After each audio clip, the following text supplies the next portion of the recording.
Hello, and welcome to the This Happened Today in History podcast. I am your host, Mr. Miller.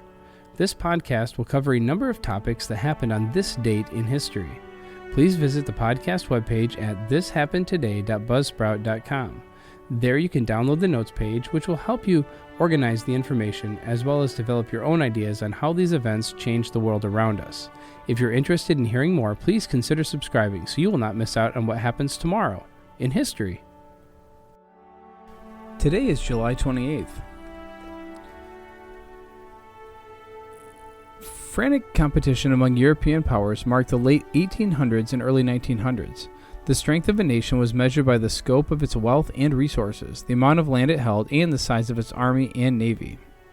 The leaders of many countries believed that a nation could only achieve its political and economic goals if it had a strong military, a belief known as militarism.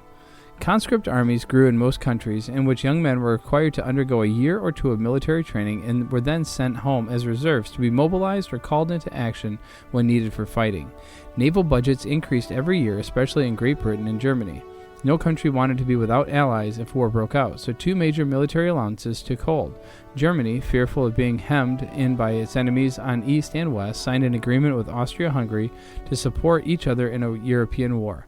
Russia and France reached a similar agreement.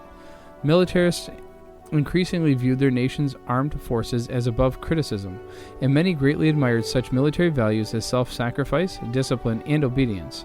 War was increasingly seen as an adventure, an opportunity to fight and even die for one's country. Karl Pearson, a British writer at the time, claimed that wars are necessary. He maintained that nations could establish their rightful position in the world by contest, chiefly by way of war with inferior races, and with equal races the struggle for trade routes and for the sources of raw materials and food supply. Others held similar views. Count Theobald van Bothmann-Hollweg, the Chancellor of Germany at the turn of the 20th century, claimed that the old saying still holds good, that the weak will always be the prey of the strong. When a people will not or cannot continue to spend enough on armaments to be able to make its way in the world, then it falls back to the second rank. For Pearson, Hollweg, and other Europeans, a nation was more than a country. To them, the members of a nation not only shared a common history, culture, and language, but also common ancestors, character traits, and physical characteristics. Many believed, therefore, that a nation was a biological community and that membership in it was passed on from one generation to the next. In other words, belief in a nation was similar to what many believed about race. Some historians refer to Europe in the early 1910s as a powder keg, or a barrel of gunpowder. European nations were eager for war to prove their superiority over other nations. They had growing militaries, and they had joined together to form opposing military alliances, pledging to support their partner nations in case of war. Like a barrel of gunpowder, the smallest spark could make everything explode.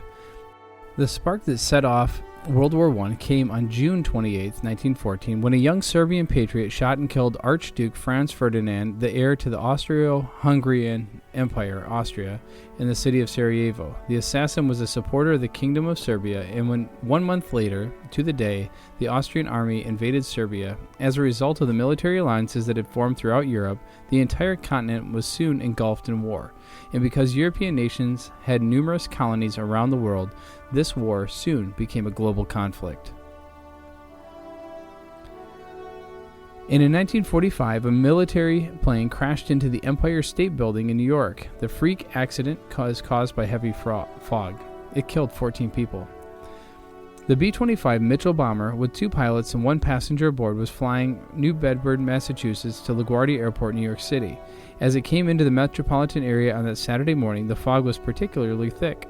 Air traffic controllers instructed the plane to fly to Newark Airport instead.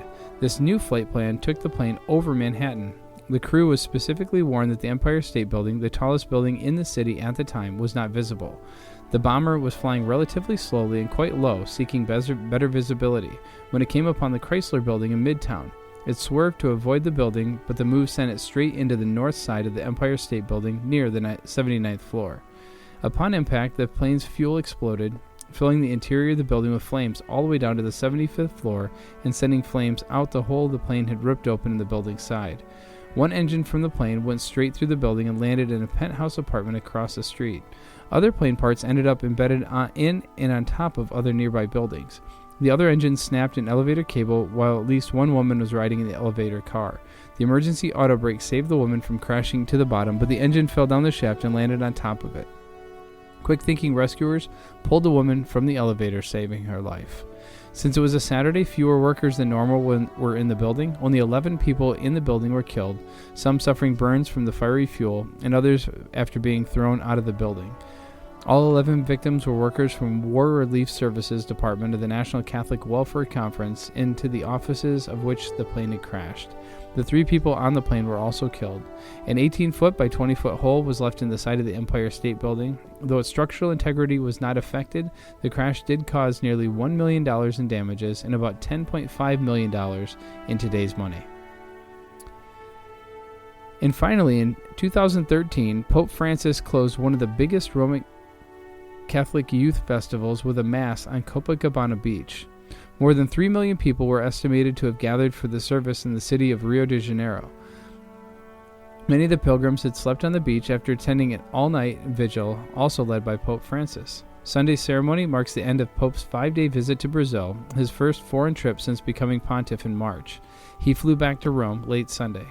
The BBC's Wire Davies in Rio says almost every inch of the 2.5-mile-long beach was occupied ahead of the Mass, as most of the young people stayed after the vigil, pitching tents or sleeping in the open.